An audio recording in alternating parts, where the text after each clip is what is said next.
जो तुम्हें पलने की आदत होगी इसे छोड़ो। मुझे बुरा नहीं लगा क्योंकि पापा शुरू से ही मुझसे ऐसे ही बोलते, मैं इसे प्यार समझता हूं।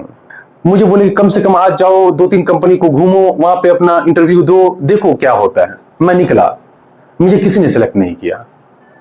बाद में परेशान होकर मैं पटना के गोल घर के नीचे बैठ गया। आपको पता है खैनी को कैसे खाया जाए, मैं इन सारी चीजों को बताया, उन्होंने भी मुझे निकाल दिया।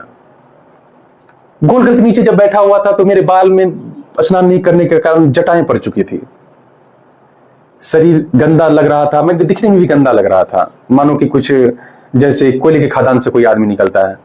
शरीर पे मेरे कीड़े चल रहे थे। कुछ फॉरेनर्स आए, उन्होंने बोला कि can I have some photos with you. मुझे अच्छा लगा कि चलो किसी बहुत दिनों के बाद कोई मेरे साथ फोटो खिंचवाना चाहता है। मैंने ओके कर दिया। वो मुझे पेंट उतारने के लिए बोल रहे थे। ये साले अंग्रेज बड़े हरामी होते हैं। ये इंडिया आकर इसे आधे नंगे बच्चे ही दिखते हैं फोटो लेने के लिए कि नहीं, वो उसे खूबसूरती के तौर पर नहीं दिखते, वो हमें और आपको चूतिया बनाते हैं। क्या मुंबई में घूमने के लिए सलम ही एक ऐसा जगह है? लेकिन ये आएंगे, इसे सलम जाना है, the drainage system is very bad, the bad smell is coming like this they fuck off, ये करते रहते हैं। बट हमारे यहाँ बेंगलोर है, अच्छी ट्रेनें हैं, ये अच्छी ट्रेन में नहीं चलेंगे। अभी हाल की बात है, एक अंग्रेज स्लीपर बोगी में बैठ गया और उसे वहां बहुत दिक्कत हो रही थी, वो फंस गया था भीड़ में, और वो लगातार बोले जा रहा था कि I got trapped, I can not move even of it, a very bad smell coming from the toilets all over. अभी बेंचो वो इंडियन रेलवे नहीं है, वो स्लीपर और जनरल बोगी है। तुम्हें किस बात की गानों में चूल मची हुई है?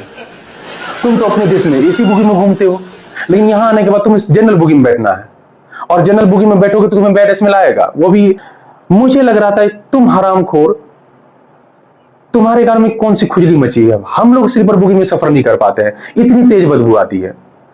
मुझे इससे ये बात याद आ रही है कि इससे बेहतर था कि लोग पटरी पे ही पोटी कर दे रहे थे। क्या दिक्कत था? इससे देश का इज्जत क्या खराब हो रहा था? क्या स्लीपर बोगी या जनरल बोगी में बैड स्मेल होने से इज्जत खराब नहीं हो रही है? और खास करके ऐसे अंग्रेज की रिपोर्टिंग करने से। मेरा कहना है कि बायो टॉयलेट का कॉन्सेप्ट सही है, लेकिन उस टॉयलेट में अगर लीकेज रहता है, उसके चेंबर में लीकेज रहता है तो चीजें बहुत खराब होती है। एक बार मैं चाय पी रहा था यार, मैं चाय पी रहा था और सामने में मैंने देखा कि हजारों लोगों के मलमूत्र को एक साथ। पूरे दिन मैं खाना नहीं खाया, मुझे लगातार उल्टी हो रही थी, और तुम्हारे गाल में खुजली मची कि तुम स्लीपर बोगी में बैठो। वैसे कॉन्सेप्ट अच्छा है, लेकिन अगर एसी बोगी की तरह उसमें भी 2 दरवाजे लगा दिए जाए तो आई थिंक जो स्मेल है वो आधा हो जाएगा। तो ये अंग्रेज ऐसे ही होते हैं। हमारे यहाँ ट्रेन के बोगी से बदबू आ सकती है, लेकिन लोगों से बदबू नहीं आती है। हमारे यहाँ तुम्हारे जैसे लोग बूटी खाकर यो करके जोम्बी बनकर नहीं घूमते हैं। हमारे यहाँ यो सिर्फ एक ही करता है, उसका